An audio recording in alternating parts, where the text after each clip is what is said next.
Neil awoke with a start, the dew-laden grass damp and cold against his cheek. The sky above him was streaked with the pale blush of dawn, the soft amber light brushing the tops of the trees. He'd taken to sleeping under the stars, seeking solace in the embrace of the open air, far away from the claustrophobic whispers of his shack. But even here, under the vast expanse of the heavens, peace eluded him. His dreams had been restless and cruel. That voice, if it could even be called a voice, was a maelstrom of anguish and malevolence, howling and screaming from the shadowed corners of his mind. It clung to him like smoke, leaving the faint taste of ash at the back of his throat. Even in waking, the echoes lingered, a sinister resonance that made his chest tighten. He sat up, knees drawn to his chest, and buried his face in his hands. The spectre of Cornelius had left a gaping wound in his soul, one that no quiet morning or gentle breeze could mend. The familiar crunch of boots on earth snapped him from his thoughts. Before he could react, a solid kick landed square in his ribs. "Wake up, Nib!" a gruff voice commanded. Neil blinked up into the rugged, weathered face of Ken, silhouetted by the growing sunlight. The old man's round cheeks pulled into a grin, his large ears almost comically catching the dawn's light. "Look at the state of you, lad. Sleeping out here like some vagabond. What are you doing?" It was the nickname that hit him hardest. Nib, his mother used to call him that, softly, lovingly, in moments when she wished to coax a smile from him. Hearing it now, barked out with all of Ken's gruff affection, was like a jolt straight to his chest. Neil's throat tightened, and for a moment he couldn't speak. The weight of everything, the dread, the solitude, the memories, hung in the air between them. "Ken," his voice broke as he climbed shakily to his feet. He barely registered the dirt clinging to his clothes or the damp chill that had settled into his bones. Without another word, Neil pulled his old friend into a tight embrace, surprising even himself. Ken gave an exaggerated gasp, his stout frame stiffening momentarily before letting out a hearty laugh. "Well now, didn't know you'd gone soft, lad," he teased, his deep, jolly voice as warm as a crackling hearth. Neil pulled back, his hands trembling slightly. "You've no idea how good it is to see you, Ken," he said hoarsely, his eyes glistening. I've been going through something I can't even begin to explain." Ken nodded sagely, adjusting his small cap and scratching at the stubble on his chin. I had a feeling. Had me a queer dream the other night. Dark things lurking, ominous-like. Made me worry about you. Figured it had been too long since I checked on you." The mention of the dream sent a shiver through Neil, but he forced a weak smile. "Come back with me to your place," he said, his voice steadier now. "There's a lot I need to tell you, if you've got the time." Ken clapped a hand on Neil's shoulder, his grip firm and grounding. "For you, Nib, always. Now let's get moving before the morning chill does us both in." He gave Neil a wink, his round face creased with humor, but his eyes held a flicker of something deeper, concern, perhaps, or understanding. As they began to walk back towards Ken's dwelling, Neil took one last glance at the open sky above. The world seemed quieter now, the angry voice fading into the background. Perhaps, he thought, with Ken's guidance and the bond of old friendships, he might find a way to face what lay ahead.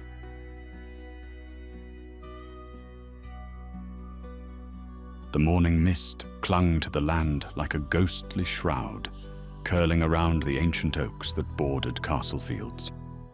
Neil sat hunched over on a weathered bench outside Ken's dwelling, the cold stone beneath him grounding him against the turbulence of his thoughts. Ken shuffled out of his cottage with 2 steaming mugs of tea, the earthy aroma mingling with the crisp air. "Here, lad," Ken said gruffly, setting the mug in Neil's trembling hands. He sat beside him with a heavy sigh, his breath visible in the chill. The old man's round face was etched with worry, a deep furrow cutting through his brow. "I've something to tell you, Nib.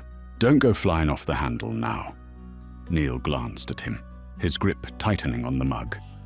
Ken never minced words, and the weight in his tone set Neil on edge. "What is it?" he asked, his voice low and weary. Ken rubbed a hand over his bald head, as if smoothing down an invisible worry. "I had to do something. Couldn't just sit by and watch you waste away like this. You've been scaring folk, you know. Gossip's been flying all over the village. Strange noises in the night, your face looking like you've seen death itself. People shiver in their beds, saying something evil's on the prowl." Neil swallowed hard, his gaze dropping to the ground. He'd tried so desperately to keep his battles contained, to shield the world from the lingering malevolence of Cornelius. Yet, it seemed, the shadows had found their way into the hearts of those around him. Ken leaned forward, elbows on his knees. "I wrote to Zak," he said, his voice softer now, almost apologetic. "Told him everything. My dreams, the gossip, the lot. Hope you don't mind, but you need help, lad. And he needs to know what's going on with his father." Neil's chest tightened. He both dreaded and yearned for his son's presence, torn between the need for connection and the fear of putting Zak in harm's way. "You had no right," Neil muttered, though his words lacked venom. He shook his head, shoulders sagging under the weight of his burden. "This darkness, it's mine to bear. I brought it here, and it's bound to me. I can't risk anyone else getting hurt." Ken placed a firm hand on Neil's shoulder, his grip steady and unyielding. "You listen to me, Nib. You're not alone in this, no matter how much you think you are. And that boy of yours, he's stronger than you give him credit for. Let him help." Neil closed his eyes, the haunting echoes of Cornelius's twisted voice slithering through his memory like a cold wind. It wasn't over. Not yet. The evil still pulsed, a dark heartbeat tethered to his own. And though he had fought with all he had, wielding the power of music, the only weapon he could grasp, it hadn't been enough to banish it completely. Or so he thought. The woods around them seemed to hold their breath, the faint rustling of leaves like whispered warnings. Neil opened his eyes, staring into the mist-draped horizon. He didn't know if he had the strength to face what lay ahead, but Ken's words lingered like an ember in the dark. Maybe, just maybe, there was still hope to be found in those who cared for him. Zak paced the narrow confines of his modest home, a thin beam of sunlight slicing through the gaps in the shutters.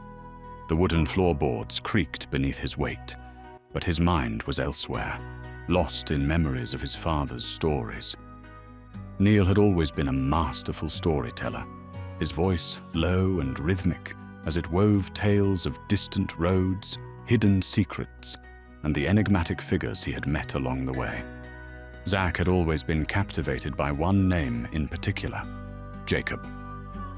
Jacob was no ordinary man, his father had said. A scholar of the arcane, he carried an air of mystery, a mind sharpened by years of delving into secrets that most would fear to uncover. Neil spoke of him with a respect that bordered on reverence, painting him as a man of both intellect and power, someone who understood the shadows, but was not consumed by them. To Zak, he had seemed like a figure pulled from the pages of one of his father's tales, larger than life, and yet tantalizingly real. As Zak grew older, he realized the truth behind those stories. They weren't just fanciful bedtime yarns, they were fragments of his father's own life, glimpses into a past that now felt so far removed from the man Neil had become. When Ken's letter arrived, filled with concern and urgency, Zak knew he had to act. He had to find Jacob, the man his father had once trusted above all others. It wasn't easy. Jacob's name had faded into obscurity, a whisper in the corners of forgotten taverns and the yellowed pages of old records. But Zak was determined, and determination had a way of opening doors. Following trails that twisted through old contacts and hidden pathways, he finally found himself standing at the doorstep of a small stone cottage nestled deep in the countryside. The journey had been long, but he felt a spark of hope ignite within him. He had done it. He had found Jacob.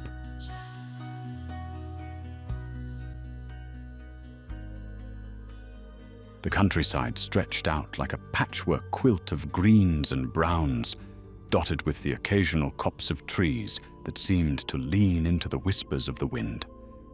Here, on the edges of society, Jacob had found a solace that eluded him among bustling towns and wary crowds.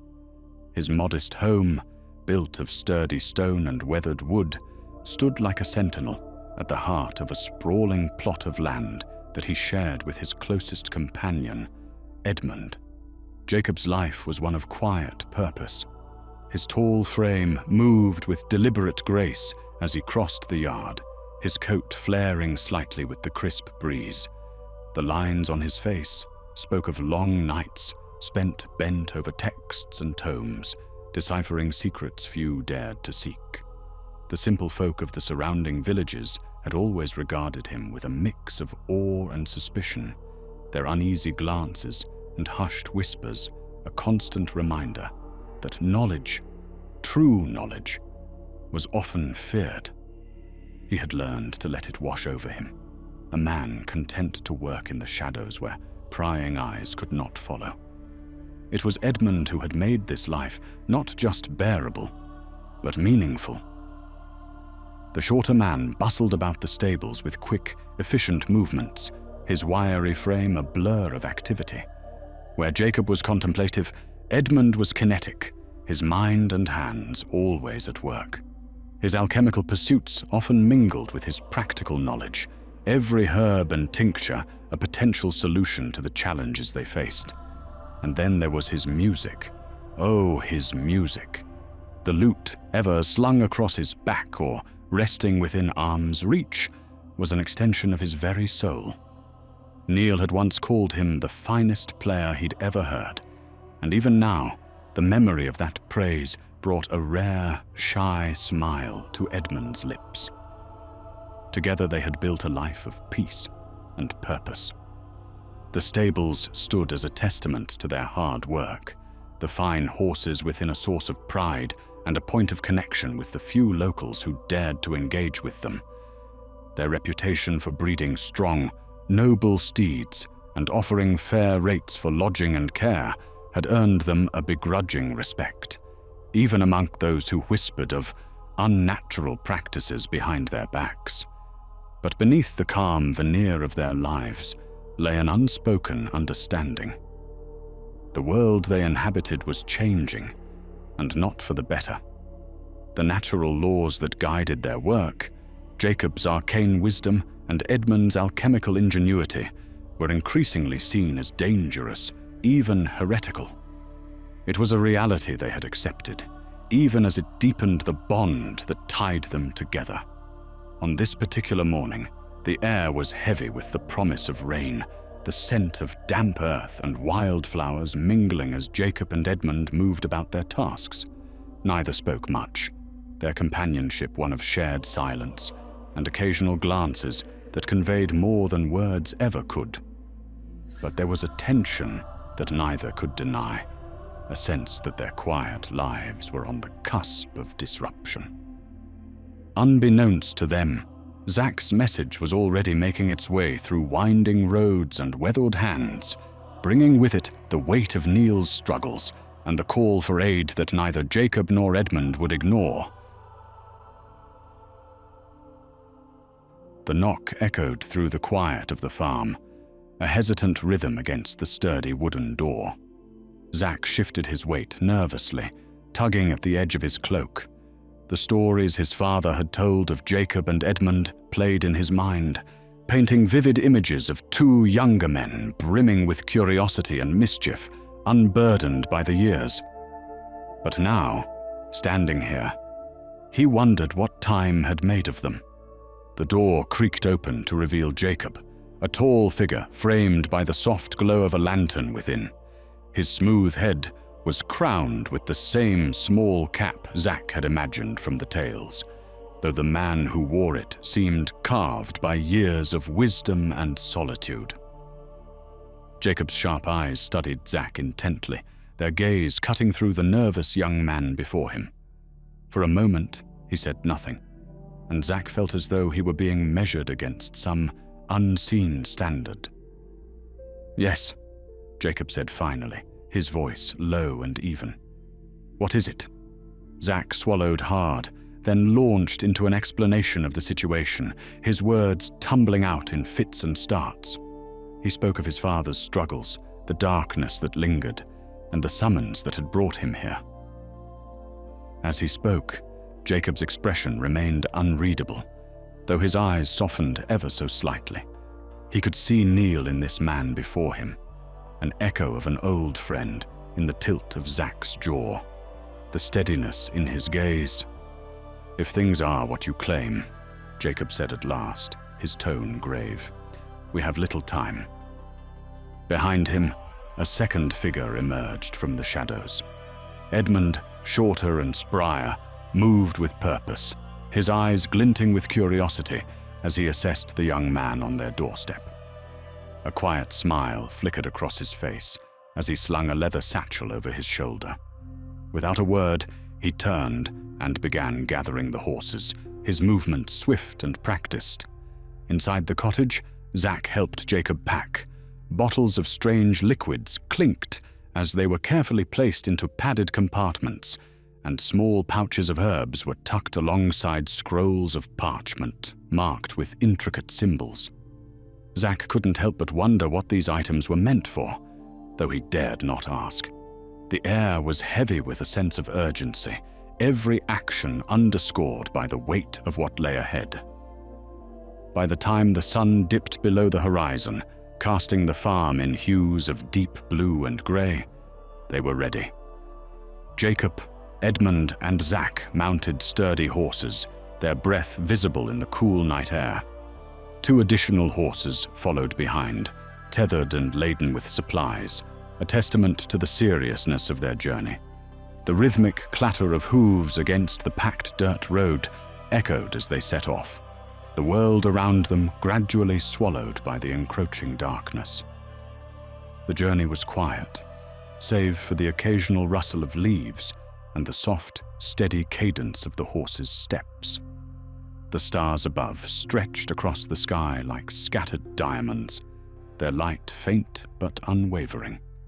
As the group pressed onward, the road to Castlefields lay ahead, and beyond it, the shadowed land of Charnwood awaited.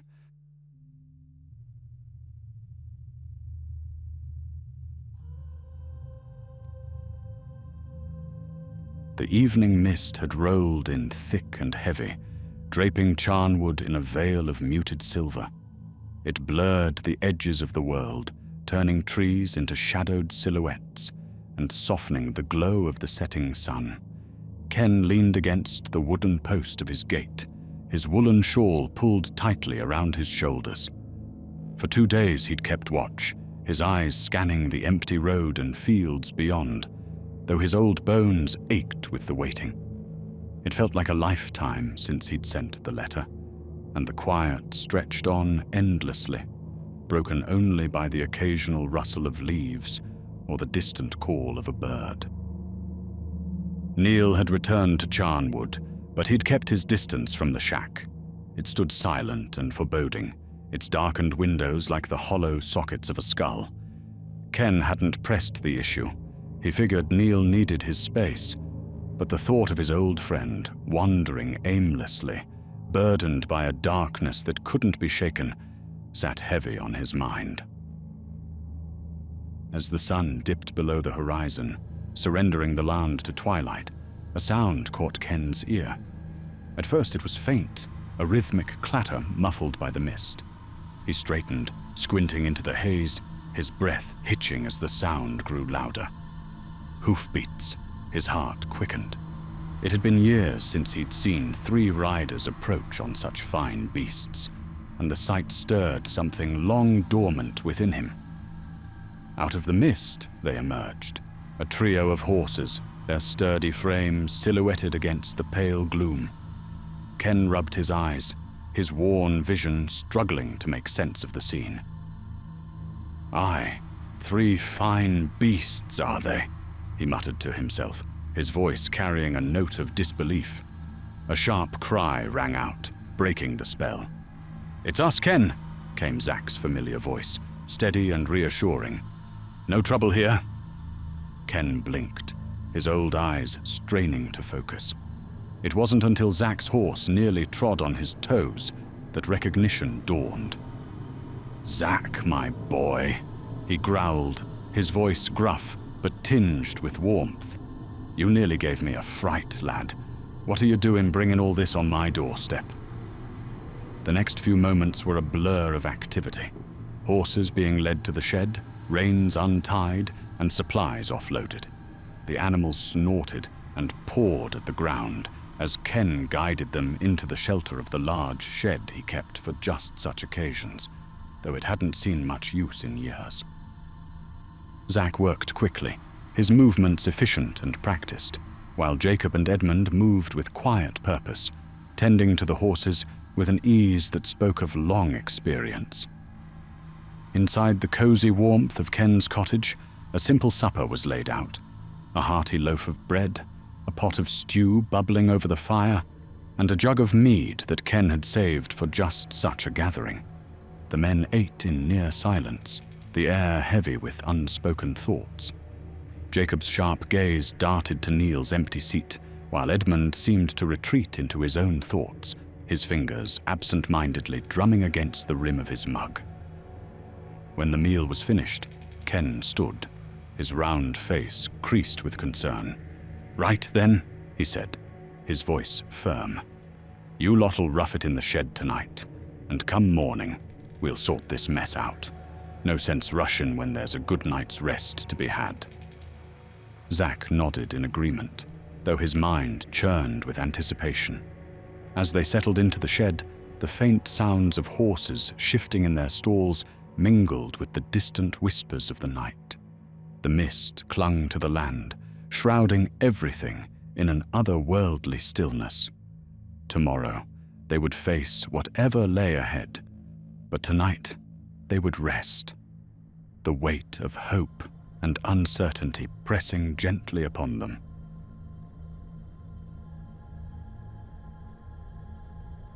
The night passed slowly in the small room, the faint melody of Neil's music filling the air like a fragile thread of hope. He sat by the hearth, his father's pipe resting on the arm of his chair. The rich scent of pipeweed mingled with the faint aroma of charred wood, and every now and then the room filled with a soft, choking cough as Neil puffed on the pipe. His heavy-lidded eyes watched the flames as they danced and crackled in the hearth, their warmth unable to entirely stave off the chill of his thoughts. As dawn's pale light began to creep through the shuttered windows, Neil slumped deeper into his chair. His head drooped forward, his fingers brushing against the cool surface of the chair's arm. The fire's embers glowed softly, casting flickering shadows that seemed to whisper secrets he couldn't quite hear. "Wakey, wakey!" The booming voice shattered the stillness like a clap of thunder. Neil jolted upright, his heart hammering in his chest. The pipe clattered to the floor as his wide, startled eyes shot to the doorway. There they were, 4 figures standing in his little room.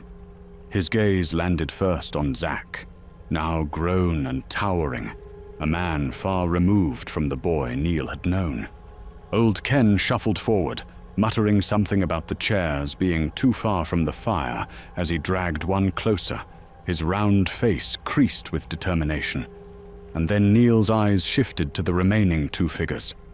For a moment, his brow furrowed in confusion, the dim light playing tricks on his tired mind. But as they stepped closer, grins spreading across their faces, recognition dawned. "Jake? Ed?" Neil spluttered, his voice thick with disbelief. "What the? How? He tried to rise, but his legs betrayed him, shaking under the weight of surprise and exhaustion. "No fuss, Nib," Jacob said firmly, placing a steadying hand on Neil's shoulder and gently pushing him back into the chair. His grip was strong, reassuring, and his eyes, sharp and knowing, searched Neil's face. "You need to tell me what's happened. Start from the beginning." Neil blinked rapidly, his throat dry as he struggled to find the words. The room seemed to blur for a moment, the faces of his old friends mingling with memories of a time long past, when they were all younger, freer, and unburdened by the darkness that now loomed over them. The rest of the day unfolded in a haze of conversation, the weight of Neil's tale unfolding bit by bit. Jacob and Edmund, once Jake and Ed, as Neil had known them in their wilder days, listened intently, their expressions shifting between concern and quiet determination. They worked seamlessly, the years of friendship and shared knowledge evident in every glance and word exchanged. "Show me the amulet," Jacob said finally, breaking a stretch of silence. Edmund, seated at a small wooden table strewn with bottles, powders, and tools, looked up, his brow furrowed in curiosity. Neil hesitated, his hands trembling slightly as he reached into his pocket. The amulet emerged, its surface dull, yet somehow alive with an unsettling energy. Jacob took it carefully, holding it up to the light as his lips pressed into a thin line. He murmured, his eyes narrowing as he studied the intricate designs etched into the stone. Without a word, he passed it to Edmund, who leaned in close, his fingers delicate as they traced the markings. "It's old," Edmund said finally, his voice thoughtful. "Could be." His words trailed off as he held the amulet closer to the light, his breath catching. "I'll have to test a few things." Jacob nodded, his mind already piecing together fragments of ancient tales. He had heard whispers of objects like this before, their connection to the sect of the cunning folk, and their mention in the legendary Book of Secrets, a grimoire tied to Albertus Magnus. It was a relic of power, shrouded in myth and danger, and its presence here only deepened the mystery. A sudden snore broke the tense atmosphere, loud and unapologetic. The three men spun around to find Neil slumped in his chair, his head tilted back and his mouth agape. The deep, guttural sound echoed through the room. Zak burst into laughter, his shoulders shaking as he pointed at his father, who was snoring like a hog. He chuckled. Jacob and Edmund exchanged a glance before joining in, their laughter filling the small room, and for a moment, lifting the weight that hung over them all. The early morning air was crisp and quiet, carrying the faint scent of damp earth and lingering wood smoke. Neil moved through his shack silently, careful not to disturb the muffled snores emanating from his companions. For the first time in what felt like an age, he wasn't entirely alone in his struggle. Stepping outside, he cradled a steaming mug of coffee, its warmth soothing his hands as he settled on the porch step. The soft orange glow of the rising sun filtered through the trees, illuminating the dew-laden grass and the faint wisps of mist that clung to the ground. For a fleeting moment, Neil allowed himself to simply breathe. It felt good to have friends around again, and Zak, his son, was a force of nature. Neil had watched with quiet gratitude as Zak fetched wood, hammered loose boards back into place, and even repaired the worn hinges on the old gate. It was as though Zak carried with him the promise of something Neil had almost forgotten, hope. By the time Ken arrived, bustling through the yard with his usual boisterous energy, the group had washed and shared a modest breakfast. The small table in Neil's shack became their meeting ground, its surface rough and uneven from years of wear, but sturdy enough to bear the weight of their plans. Ken pulled up a chair, the wood creaking under his bulk, and the others gathered around, their faces somber but determined. Jacob began, his voice low and deliberate, commanding attention with every word. The tales of the old woman and the peculiar dog. They go back hundreds of years. She was said to be the high priestess of the Cunning Folk sect, devout followers of the Book of Secrets, the grimoire of Albertus Magnus. But fear, persecution, and the church drove them into hiding. Their knowledge, their tools, their very existence faded into time. His eyes shifted to Edmund, who nodded gravely. "I spent the night working on the amulet," Edmund said, his voice steady but tinged with exhaustion. "It's authentic. The Cunning Folk had a signature, a specific gold they used in all their artifacts. I tested it, and this amulet bears the mark. It's a genuine piece of their craft." Neil listened intently, the weight of their words settling heavily on his chest. Jacob's piercing gaze met his. "Neil, you were on the right path last time," he said, his tone firm but not unkind. "The very thing that the darkness feeds on can be turned against it." "Music!" ZAKS shouted suddenly, unable to contain himself. Jacob smiled faintly and nodded. "Yes, but this time, Neil, you won't face it alone. You'll have us." "And me," Ken chimed in, his gruff voice filled with resolute cheer. Neil managed a small, weary smile. "Of course," he said quietly, a flicker of warmth breaking through his worn demeanor. Jacob leaned back, his expression thoughtful. "Next week is Samhain. The veil between worlds will be at its thinnest. It's the best time for a confrontation. Until then, we prepare. Edmund and I will perfect some spells to weaken it. Neil, you've got work to do too." "NIB," ZAKS teased, a mischievous grin spreading across his face. Neil shot him a harmless but pointed glare. "Don't start," he said, though his tone lacked any real bite.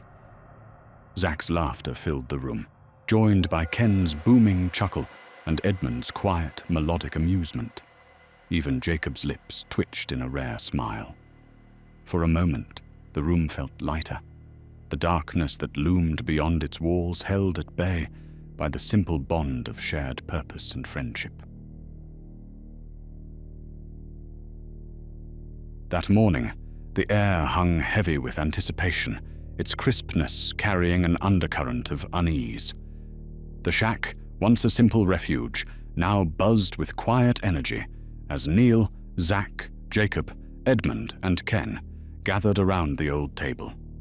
The faint scent of wood smoke and herbs lingered in the room, mingling with the muted sound of hoofbeats from the horses outside. Neil sat stiffly, his hands resting on the tabletop, fingers twitching slightly as he listened. Jacob's voice cut through the quiet, firm and resolute. "Neil, the only way to end this is to lure Cornelius back to you. He's drawn to the sound, music, but not just any kind. You'll have to use that dark, unsettling music he loves, the kind that resonates with the shadowed depths he feeds on." Neil's throat tightened as the gravity of Jacob's words settled over him like a weight. He nodded slowly, his gaze flicking to ZAKS, who stood beside him, a steady presence amidst the uncertainty. Jacob continued, his sharp eyes meeting Neil's. "When his guard is lowered, when he's fully ensnared by the sound, Edmund and I will strike. The spells we've been preparing will stun him, rendering him vulnerable. But the final blow must come from you." Neil swallowed hard, his voice barely a whisper. "From me?" "Yes," Jacob said, his tone softening just slightly. You'll need to finish him with the lightest, brightest, and purest music you've ever made. It must be a melody so full of light that it reduces his power to nothing. Only then can Edmund and I contain him back in the amulet." Zak leaned forward, his expression thoughtful. "You're saying music can save him, can save us?" Jacob's lips pressed into a thin line. "Not just music, this specific melody. It's not just about sound. It's about intent, about shaping the very essence of what he fears most. Neil's music holds power, but it's his heart, his conviction, that will make it work." Edmund chimed in, his quiet voice carrying a weight of its own. "We'll be by your side, Neil. You won't face him alone this time, but the music must come from a strong place. It's the only way." Ken, who had been silent for most of the conversation, grumbled good-naturedly. "Aye, lad, and don't forget you've got me as well. I'll be right there, and I'n have a bone to pick with this one." His booming laughter broke the tension for a moment, drawing small smiles from the group. Jacob's attention returned to Neil. "Samhain is just days away. The veil will be at its thinnest, and the connection between dimensions strongest. This gives us time to prepare." "Zak," he said, turning to Neil's son, "I hear you have your talents. You'll help your father. Edmund and I will perfect the spells to ensure they're strong enough." Neil nodded again, a flicker of determination glinting in his weary eyes. "I'll do whatever it takes." Zak nudged his father playfully. "Looks like we've got work to do, Nib." Neil rolled his eyes, but couldn't help the faint smile that tugged at the corners of his lips. As the group dispersed to their tasks, the faint strains of Neil's music began to fill the shack, carrying with it both the weight of his fears and the fragile hope of redemption.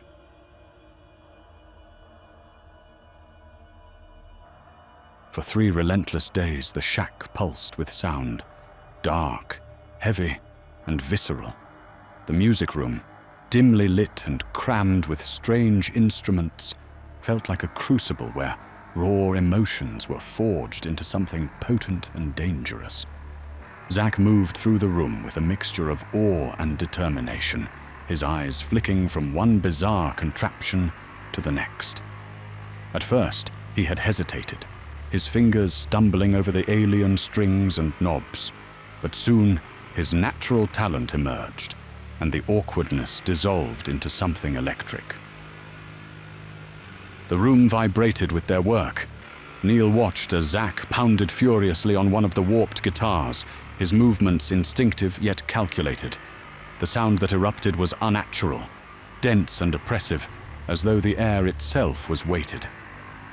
"I feel like I'm being crushed," Zak shouted over the cacophony, his voice tinged with exhilaration and alarm.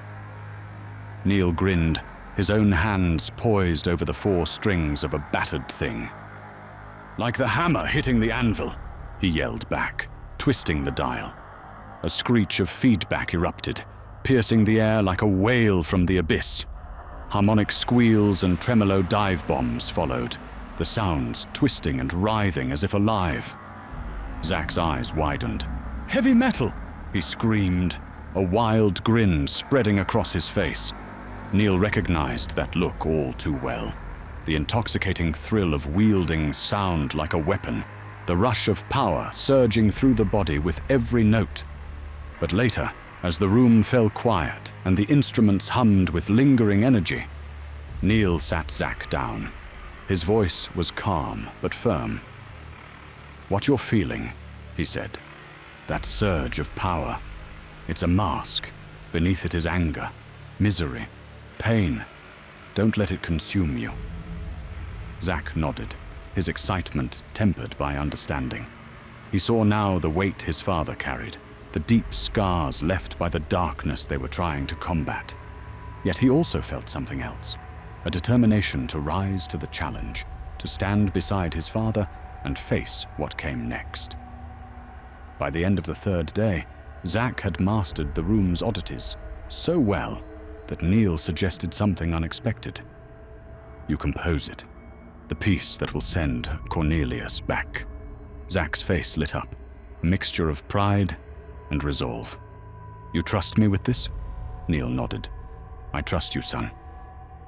And so, ZAK poured himself into the task, weaving together notes and rhythms that carried the weight of both despair and defiance. Neil gave him space, stepping aside and letting ZAK's creativity flow. The shack fell into a restless hush that night, the air charged with anticipation. Outside, the wind whispered through the trees, carrying with it the promise of what was to come. No one slept well. The weight of the next day loomed heavy in their minds, like the stillness before a storm. The culmination of their work was near, and though they couldn't yet see the path ahead, they knew it was a path they had to walk together.